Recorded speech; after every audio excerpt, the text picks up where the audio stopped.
ఇక ఈ సంబంధాలన్నీ పొందడానికి ఏర్పాటు చేసుకోవడానికి 5 అధ్యాయాలుంటాయి.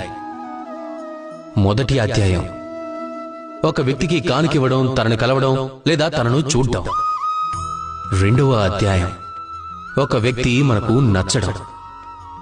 మూడవ అధ్యాయం మనం కోరుకోవడం.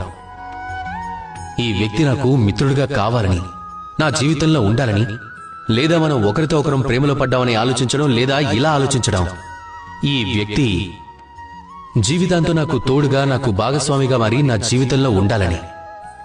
నాలుగవ అధ్యాయం పొందడం. ఈ అధ్యాయం ఎంతో మందికి తేలికవుతుంది. చాలా తేలికగా వాళ్ళు తమ తోడుని పొందుతారు. కొంతమందికి ఇదే అధ్యాయం చాలా కష్టమైపోతుంది.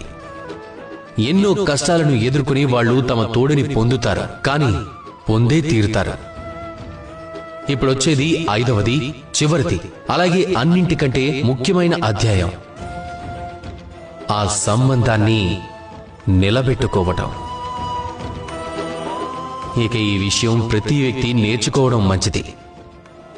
ఒకవేళ వ్యక్తి తన జీవితంలో సంబంధాన్ని నిలబెట్టుకోవడం నేర్చుకుంటే ప్రతి సంబంధం తన జీవితాన్ని స్వర్గంలా మార్చేస్తుంది.